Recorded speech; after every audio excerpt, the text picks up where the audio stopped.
Baik, Assalamualaikum warahmatullahi wabarakatuh. Selamat datang kembali lagi dengan saya di mata kuliah Ilmu Gizi di Prodi Anestesi. Sebelum kita mulai kuliah pada hari ini, mari kita berdoa terlebih dahulu. Doa selesai. Baik, kita masuk di topik selanjutnya, yaitu terkait dengan diet pada orang yang menderita hipertensi dan juga stroke. Nah, kenapa saya tulis diet DAS dan diet stroke? Karena di sini memang nama atau jenis diet yang diberikan atau yang biasa ditentukan oleh seorang ahli gizi di rumah sakit di dalam rekam medis pasien, biasanya nama dietnya adalah diet DAS dan diet stroke. Itu bagi pasien yang menderita hipertensi komplikasi dengan stroke. Baik, beberapa topik yang memang termasuk harus kalian pelajari, yang harus kalian pahami sebagai perawat anestesi ya, yang mana memang kompetensi kalian harapannya bisa mendukung kesembuhan pasien, salah satunya dengan memberikan atau setidaknya membantu memberikan edukasi kepada pasien tersebut, terutama yang menderita hipertensi dan stroke, agar oleh ahli gizi. Nah, tentu sebagai seorang perawat, harapannya kalian bisa saling bekerja sama dengan beberapa profesi tenaga kesehatan lainnya untuk bisa mencapai atau istilahnya fokus kepada pasien, kesehatan pasien. Nah, yang pertama, apa itu diet DAS? Diet DAS adalah dietary approach to stop hypertension. Jadi, DAS ini adalah suatu diet, suatu pendekatan diet untuk menghentikan atau untuk mengendalikan penyakit hipertensi. Nah, sebelum sampai ke diet, kita bahas terkait klasifikasi penyebab hipertensi.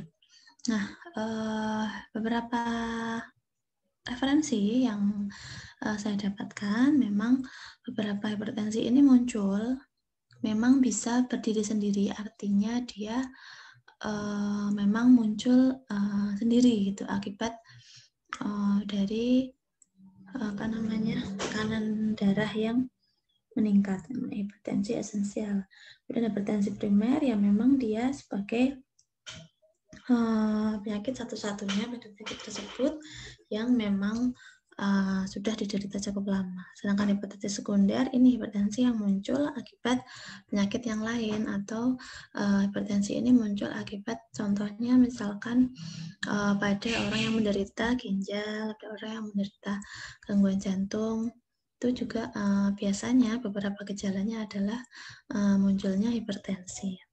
Sehingga hipertensi ini tidak semata-mata berdiri sebagai penyakit sendiri ya, tetapi dia juga bisa muncul akibat penyakit lain. Sehingga kita klasifikasikan menjadi 3 macam. Diet DAS itu menjadi salah satu cara untuk mengatasi atau mengendalikan hipertensi selain dengan pengobatan anti hipertensi. Karena untuk pengelompokan atau tingkatan-tingkatan hipertensi sendiri itu ada yang hipertensi stage 1, stage 2, dan stage 3, dan seterusnya. Itu juga tentu tidak hanya cukup dengan diet saja, tetapi juga perlu dibantu dari medis, pengobatan anti hipertensi. Jadi tata laksananya dari secara medis dan secara dietnya. Nah, diet DAS ini sebenarnya adalah menyarankan di mana pasien itu untuk mengkonsumsi makanan yang rendah lemak jenuh, rendah kolesterol, dan juga rendah lemak total, gitu ya. Sehingga harapannya supaya tekanan darahnya itu terkontrol dengan baik, harapannya akan lebih banyak mengkonsumsi buah dan sayur sebagai sumber serat, supaya tadi Tekanan darah dalam tubuhnya bisa dikontrol. Jumlah porsinya berapa sesuai dengan prinsip gizi seimbang untuk dewasa biasanya, atau ini ya aturannya 4-5 porsi per hari. Jadi untuk sayur kira-kira 4-5 porsi per hari. Kemudian jikalau memang pasien hipertensi masih membutuhkan susu, biasanya kita anjurkan menggunakan susu tanpa lemak atau yang low fat atau masih ada lemak, hanya jumlahnya rendah. Kemudian dianjurkan juga untuk mengkonsumsi makanan sumber gandum yang utuh dan dari kacang-kacangan. Nah, dalam kita menentukan asesmen gizi atau kita menentukan dietnya pada pasien hipertensi, biasanya kami seorang ahli gizi akan melakukan suatu asesmen gizi, mulai dari penghitung EMT atau BMI kalau di Indonesia, yang mana memang sering ditemukan pasien hipertensi itu IMT-nya memang lebih dari normal, biasanya seperti itu. Kemudian selain kita melakukan asesmen terhadap antropometri untuk bisa menentukan status gizi, kita juga menghitung atau menganalisis data-data hasil laboratorium biokimia. Nah, biasanya kaitan hasil dari lab itu yang memang bisa kita analisis dari sisi gizi adalah biasanya terkait dengan kadar kolesterol, kadar trigliserid, LDL, HDL gitu ya. Kemudian lipid atau lemak total gitu. Yang mana memang ini menjadi dasar seorang ahli gizi memastikan bahwa memang biasanya pada pasien hipertensi asupan lemaknya di dalam tubuh sudah berlebih. Kemudian selain antropometri, biokimia juga dilakukan fisik dan klinis. Pemeriksaan fisik dan klinis salah satunya dengan melakukan pengecekan suhu tubuh, nadi, respirasi, tekanan darah. Nah, kalau hipertensi jelas yang paling utama adalah indikatornya tekanan darah. Tekanan darah kalau lebih dari normal, maka akan ada stage untuk pasien yang mengalami hipertensi dari lebih dari 140 gitu ya. Kemudian yang paling penting bagi seorang ahli gizi adalah mengetahui riwayat makan dengan melakukan recall 24 jam atau wawancara 24 jam sebelum pasien masuk rumah sakit atau 24 jam setelah 1 hari setelah dari rumah sakit akan direcall oleh gizi. Yang mana nanti dari hasil recall ini kami akan menentukan persentase pemenuhan gizi seorang pasien. Apakah dari konsumsi yang 24 jam kemarin sudah terpenuhi sesuai kebutuhan atau belum gitu ya. Dikatakan terpenuhi apabila pemenuhan kebutuhannya lebih dari 80%. Tapi kalau kurang dari 80%, pasien tidak bisa atau dianggap pemenuhan gizinya masih kurang. Begitu juga kami juga memikirkan atau menanyakan terkait dengan pola makan, pola asuh.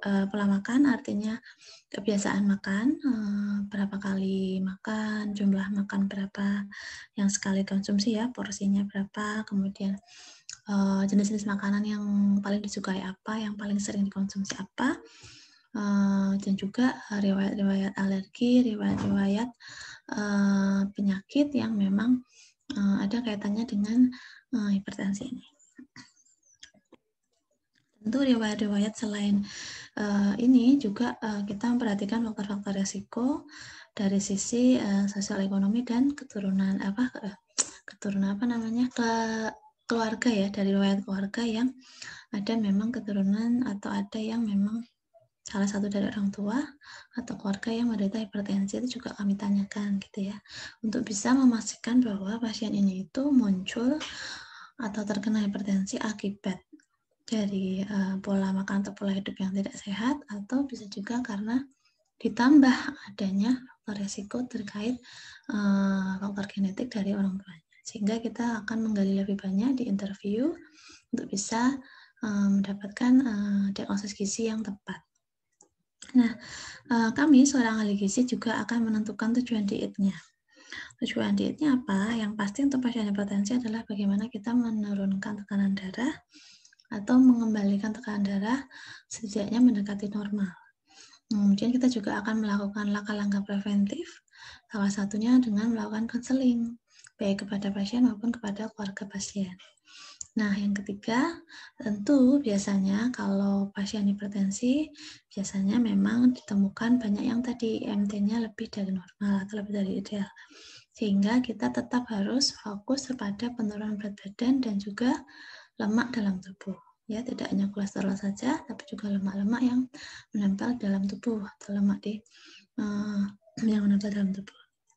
Sehingga sebenarnya tujuan diet ini bisa kita lakukan secara fleksibel, artinya seberapa parah hipertensi dan bagaimana pasien kasus yang kita alami, yang dialami oleh pasien, sehingga tidak harus mencakup ketiga tujuan ini, tapi kita akan fokus kasus pada pasien hipertensi seperti apa, sehingga kita akan memprioritaskan tujuan dietnya bagi pasien hipertensi.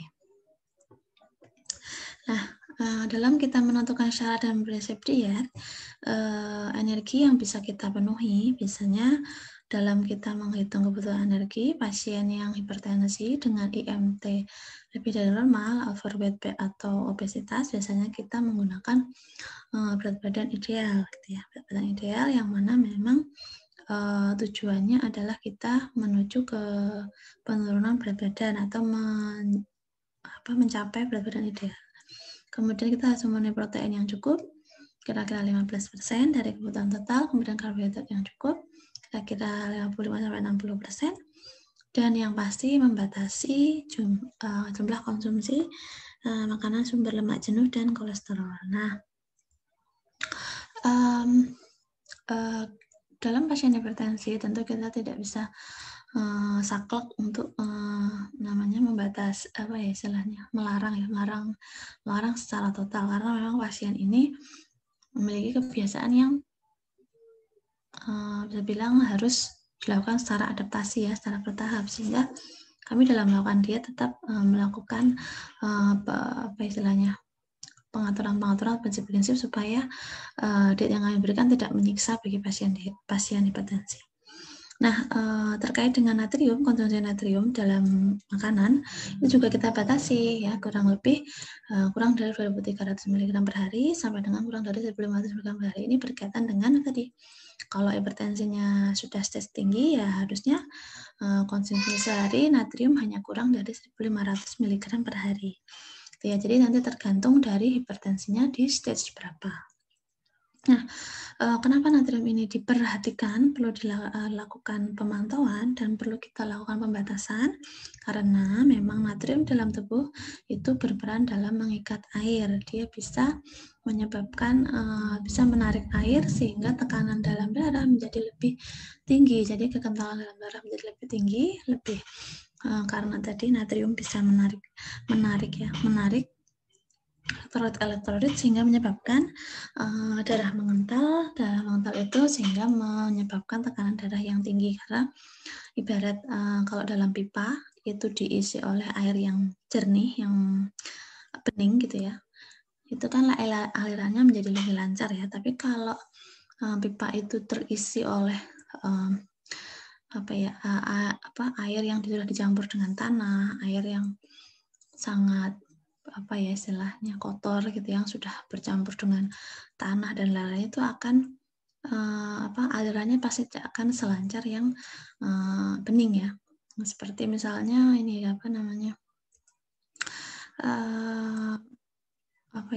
aliran misalkan ada, ibaratnya kalau kekentalan suatu cairan itu tinggi ya, itu juga akan mempengaruhi tekanan darah, akan mempengaruhi tekanan dalam aliran tersebut, sehingga nanti ibaratnya kalau dalam pembuluh darah itu darahnya mengental ya, sehingga tekanan darahnya menjadi lebih meningkat. Sehingga caranya supaya tidak mengental ya tadi, membatasi natrium, membatasi konsumsi lemak, dan juga tentu gula atau glukosa atau makanan sumber karbohidrat. Kalium, sekarang masuk ke dalam pembatasan kalium. Kira-kira per hari adalah 4.700 mg per hari. Ini berkaitan dengan metabolisme kerja jantung ya. Karena mau nggak mau hipertensi itu kan berkaitan dengan aliran darah dalam tubuh. Nah, yang berfungsi untuk memompa darah adalah jantung. Nah, kalau sudah hipertensi, maka kerja jantung juga pasti akan menjadi lebih cepat. Sehingga karena kalium ini sangat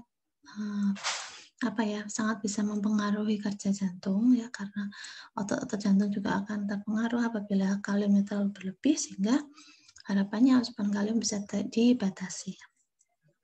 Kalsium begitu juga dengan kalsium, dia harus ada batasan-batasannya sesuai dengan stage hipertensi. Kemudian suplementasi perlu juga untuk magnesium, kira-kira 240-200 mg per hari.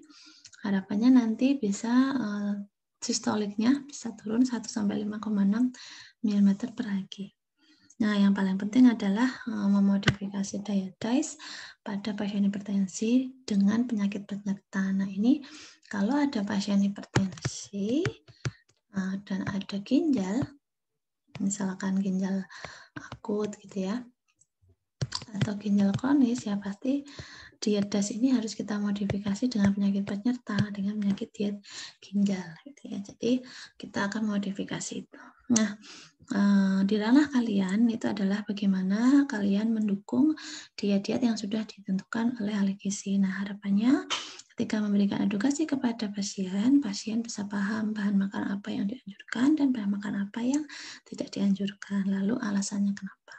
Nah, untuk makan sumber karbohidrat, bahan-bahan makanan yang dianjurkan memang terkait produk-produk yang tinggi serat gitu ya. Kemudian untuk protein hewani memang dianjurkan makan makanan yang tanpa kulit atau bebas lemak ya. Harapannya nanti tanpa kuning telur ya kalau untuk telur ayam atau telur bebek, tapi harus dibatasi kuning telurnya. Sedangkan untuk daging juga daging itu sebenarnya kalau yang khas dalam itu memang bagus ya, tidak ada lemaknya. Tapi kalau daging yang asal daging yang tanpa kita ketahui ya asal ininya, tentu dia memiliki sumber lemak yang cukup tinggi, walaupun dia padahal proteinnya juga tinggi, sehingga biasanya pasien-pasien hipertensi kita sarankan untuk lebih banyak mengkonsumsi ikan-ikanan ya.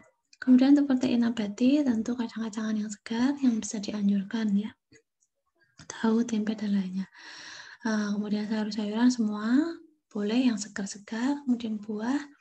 Nah, kalau lemak nanti ada produk-produk minyak kelapa sawit yang memang boleh dikonsumsi. Tentu ada batasan yang dikonsumsi per hari. Nah, minuman-minuman biasanya jus dengan batasan gula, air putih yang cukup, susu rendah lemak atau tanpa lemak, teh boleh sesekali, asalkan tidak diberikan bersamaan dengan protein-protein yang tinggi, makan-makan yang tinggi protein gitu ya. Karena dengan adanya teh itu akan menyebabkan gangguan penyerapan pada Fe-nya yang sudah ada di dalam protein hewani, sehingga kalau kita baru saja mengkonsumsi makanan tinggi protein, sebaiknya tidak mengkonsumsi teh secara langsung, harus diberi jeda. Nah, kemudian bumbu-bumbu sangat dianjurkan supaya tadi meminimalisir adanya tadi natrium, kemudian kalium gitu ya, supaya tidak berlebihan. Ini adalah bahan makanan yang tidak dianjurkan ya, termasuk makanan yang diawetkan. Kemudian nasi lemak, mungkin ya nasi uduk yang dicampur dengan santannya cukup banyak. Tapi kalau pengaturan santan atau kelapa yang tidak banyak sih masih boleh ya, masih aman. Tadi saya bilang ada jeroan, kemudian makan makanan yang sudah diolah, yang sudah diawetkan juga tidak dianjurkan. Kemudian ya makan makanan yang sudah dikemas, gitu ya, sudah dikemas, baik itu diasinkan atau dimaniskan gitu ya, itu juga harus dibatasi, harus benar-benar diawasi. Begitu juga dengan bumbu-bumbu yang instan ya, mulai dari kecap, saus, dan bumbu-bumbu yang instan, sehingga kita bisa membatasi asupan natrium, MSG, dan lainnya. Masuk pada pasien stroke. Ini dengan catatan bahwa pasien stroke itu memang tidak ada komplikasi hipertensi ya, harapannya gitu. Gambarannya untuk pasien stroke, biasanya penyakit yang terjadi itu disebabkan karena suplai darahnya di bagian otak terganggu. Jadi kalau kita ingat pelajaran anatomi, di mana pembuluh darah, yang mana yang mulai dari pembuluh darah yang paling besar, yaitu aorta, sampai menuju ke kapiler, yang paling kecil dan yang paling tipis pembuluh darahnya, itu akan tersebar atau merata ke seluruh organ tubuh, salah satunya di otak. Nah, yang ketika terjadi suplai darah atau hambatan suplai darah di bagian otak, dan itu telah terjadi peningkatan tekanan sehingga terjadi pecah pembuluh darah, itulah yang disebut sebagai stroke. Jadi bagian otak, pembuluh darah yang ada di otak dan mengalami kerusakan gitu ya. Pembuluh darahnya pecah karena tekanan darahnya yang tinggi, ya. Itu karena tadi salah satunya adalah darahnya yang terlalu kental gitu ya, sehingga menyebabkan pecahnya pembuluh darah di otak. Nah, untuk stroke itu kita bagi menjadi dua, iskemik dan hemorrhagic. Kalau iskemik biasanya 80% itu dari semua kasus yang stroke ya. Nah, artinya terjadi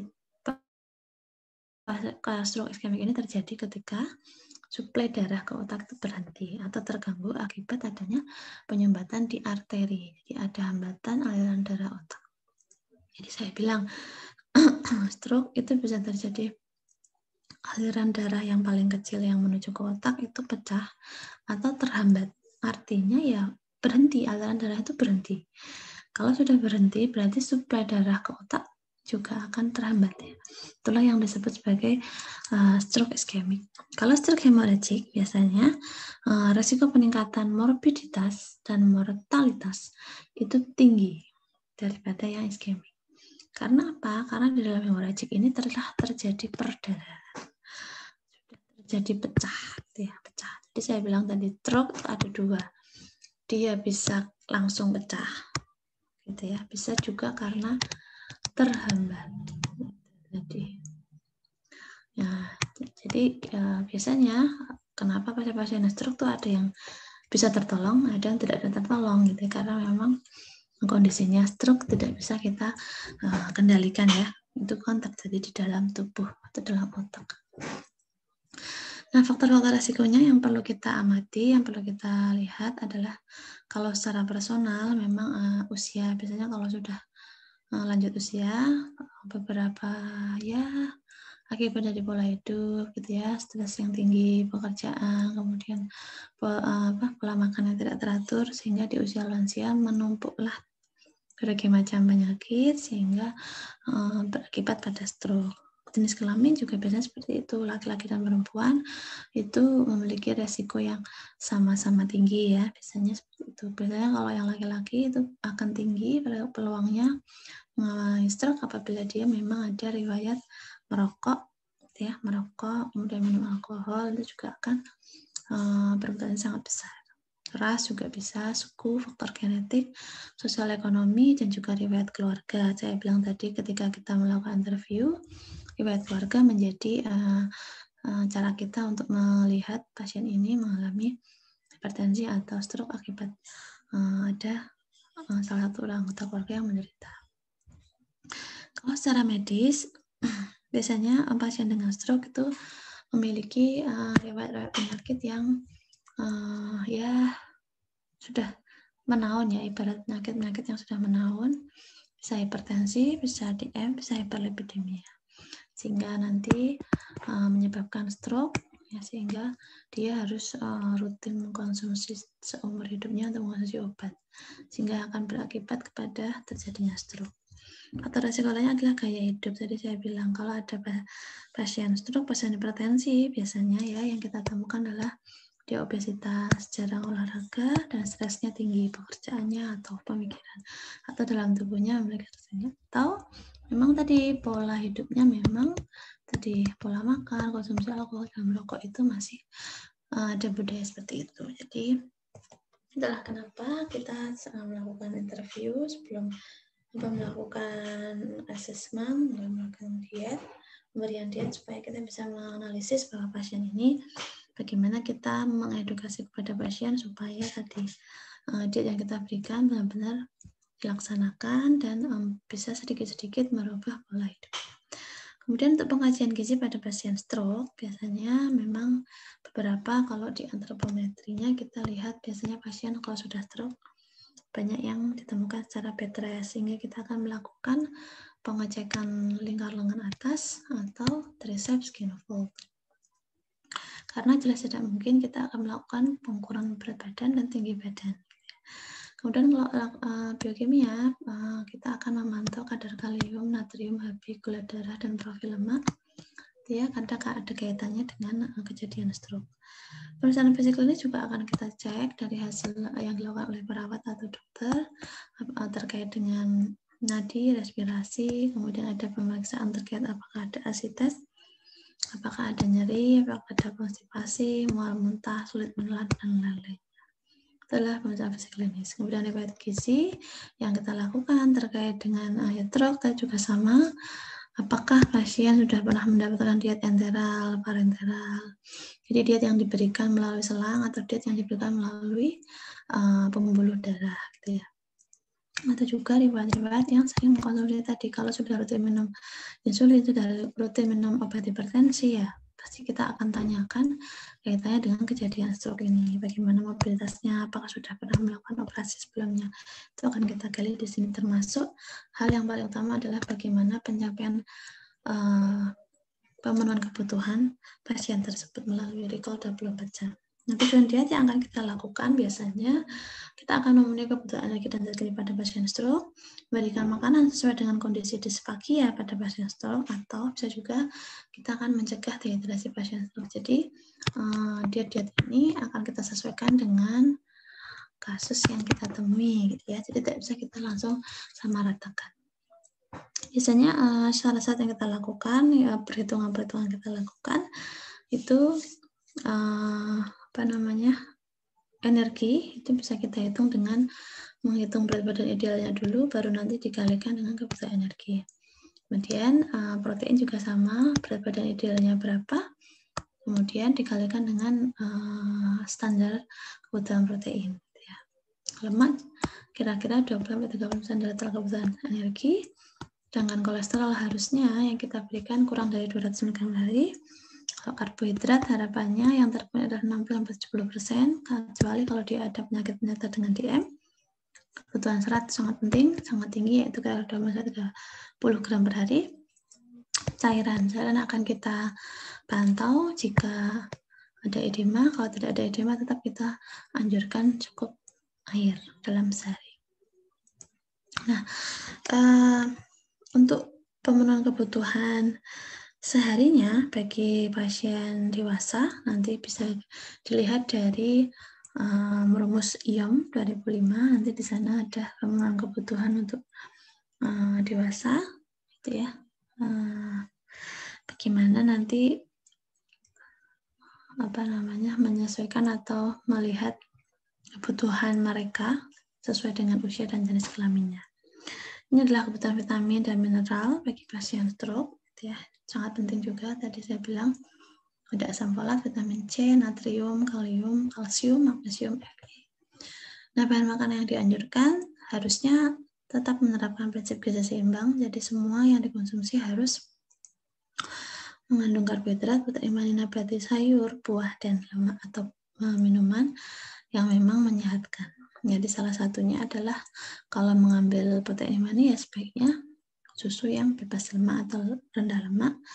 Telur ayam itu dianjurkan sekian, tapi kalau tadi saya bilang untuk kuning telur harus dibatasi. Protein nabati ada susu sebagai macam, sayuran semuanya aneka boleh, sari buah itu sangat dianjurkan, dan sebaiknya kalau minum teh boleh, tapi yang tidak terlalu kental. Hampir sama dengan apa yang tidak dianjurkan bagi pasien hipertensi, ya. Pasien stroke itu juga harus membatasi produk-produk olahan yang dikalengkan, ya, yang diawetkan. Juga dengan jeruan-jeruan makanan, produk-produk makanan yang tinggi natrium, gitu ya. Kemudian ada tinggi natrium, gitu ya. Pengawetan full cream juga sangat tidak dianjurkan. Kemudian sayur-sayuran yang bergas itu juga diminimalkan ya, seperti ini. Buah yang bergas, buah yang diawetkan juga harus benar-benar dibatasi. Makanan sumber minyak santan gitu ya, gorengan, lemak juga dibatasi. Gitu ya. Teh, kopi yang terlalu kental dan terlalu legit gitu ya, itu juga sebaiknya tidak dianjurkan. Boleh mencicipi tapi tidak terlalu kental. Dan bumbu-bumbu yang diawetkan. Baik, Ibu rasa begitu cukup. Kalau ada pertanyaan nanti bisa disampaikan di kolom komentar. Dan jikalau kita ingin diskusi juga bisa kita sambung di komentar tersebut. Baik, terima kasih. Mohon maaf apabila ada kekurangan. Nanti akan lebih dalam belajarnya di praktikumnya, jadi sehingga nanti akan ada panduan-panduan bagaimana menghitung kebutuhan energi dan bagaimana kalian belajar menghitung bagaimana kebutuhan atau menentukan diet bagi pasien-pasien hipertensi dan stroke ya. Gitu. Pada saat cukup, terima kasih. Wassalamualaikum warahmatullahi wabarakatuh.